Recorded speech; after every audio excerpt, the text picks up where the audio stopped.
chaque jour, en France, les pétroliers, 12 millions d'euros de super profit chaque jour. Pendant que de l'autre côté, vous avez des gens qui ne vont plus se déplacer, qui ont des difficultés pour aller travailler. Bon, cette situation, elle est inacceptable. Donc la seule mesure pour répondre à ça, c'est le blocage des prix.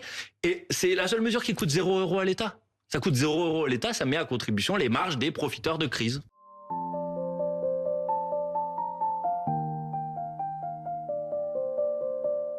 Il faut lutter contre la dépendance au pétrole.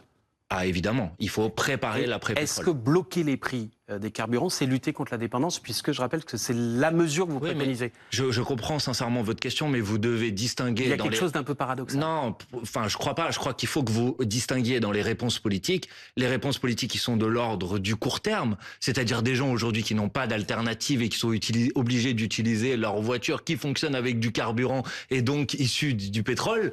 Vous pouvez pas du jour au lendemain leur dire, bah, désolé, vos voitures, elles vont plus pouvoir rouler. Et ensuite avoir une politique à moyen et à long terme qui, effectivement, électrifie, qui sort de la dépendance aux énergies carbonées. Il faut faire les deux choses. Ce qui est quand même assez surprenant, c'est que vous avez un gouvernement qui attend qu'on soit dans une crise terrible d'augmentation des prix du carburant pour commencer à se poser la question de l'électrification. Il fallait peut-être y penser avant, précisément, pour pas se retrouver dans cette situation. Sur votre mesure, sur le blocage des carburants, Manuel Bompard, le gouvernement, et pas que lui, d'ailleurs certains économistes aussi, vous disent le blocage des prix, c'est la pénurie. Donc on aura des prix bloqués moins chers, mais il n'y aura plus de carburant à la pompe. Qu'est-ce que vous répondez là-dessus?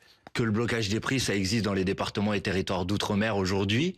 On a un blocage des prix et un blocage des marges. Mais ce n'est pas un blocage des prix en outre-mer. Il y a les deux. Il y a un plafonnement des prix qui est revu tous les mois par le préfet. J'ai regardé les chiffres avant de vous recevoir parce que c'est vrai que depuis des semaines, vous citez notamment le cas de la Réunion, de la Guadeloupe et de la Martinique. Tous les mois, le préfet là-bas rehausse. Vous savez ce qui s'est passé en Guadeloupe et en Martinique le mois dernier?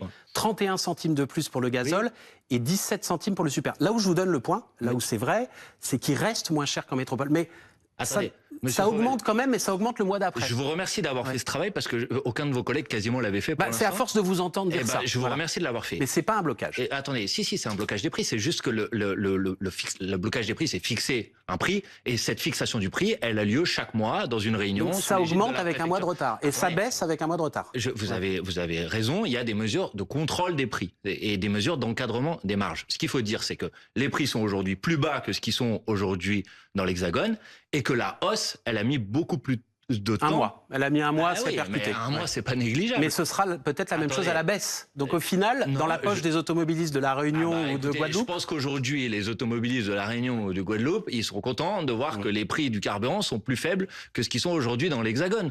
Ensuite, est-ce que cette mesure-là, elle est parfaitement appliquée? Est-ce qu'on peut pas faire mieux? Je pense qu'on peut faire bien mieux. C'est-à-dire que même ces mesures de contrôle et de fixation du prix, elles pourraient permettre de s'en prendre davantage aux marges. Parce que pourquoi on veut fixer le prix? C'est parce que aujourd'hui, il faut que tout le monde qui nous écoute le comprenne. Ça coûte pas plus cher de produire 1 litre de carburant aujourd'hui qu'avant le déclenchement de la guerre. Ça coûte pas plus cher, vous êtes d'accord? Si aujourd'hui les prix sont plus importants... Ça dépend si on le produit ou si on l'achète sur les marchés. Non mais à la production... Sur les marchés, il coûte plus cher. À la production, ça ne coûte pas plus cher. Il n'y a pas eu quelque chose qui fait que c'est... Bon, pourquoi? Parce qu'il y a des mécanismes de spéculation au milieu.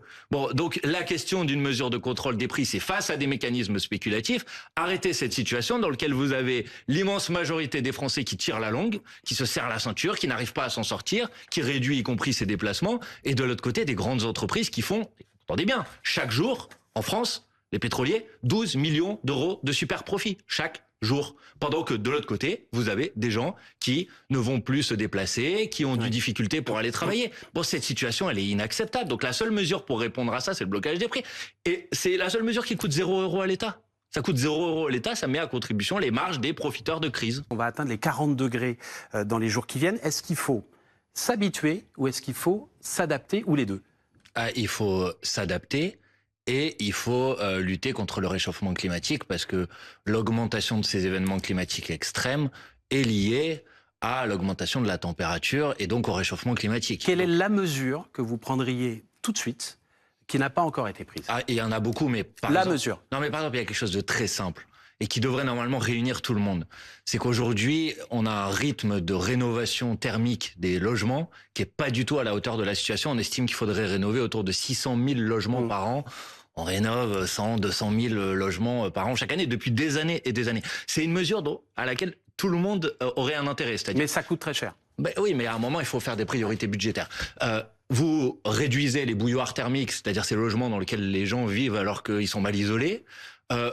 Évidemment, ça a un intérêt climatique et écologique, et ça a un intérêt économique, puisque c'est des entreprises, le secteur du bâtiment, que vous relancez, à qui vous donnez une activité pendant des années et des années. Donc la priorité des Insoumis sur le climat, ce serait la rénovation thermique. Vous me demandez une mesure. S'il en fallait une. Ouais. Je vous donne celle-là, mais il y a beaucoup d'autres choses à faire. Il faut évidemment avoir une politique de lutte contre le réchauffement climatique, ça en fait partie. La transition énergétique est nécessaire, sortir des énergies carbonées, et il faut une politique d'adaptation au changement climatique. Parce qu'on sait qu'une partie du réchauffement climatique, on ne pourra pas l'annuler aujourd'hui, c'est irréversible.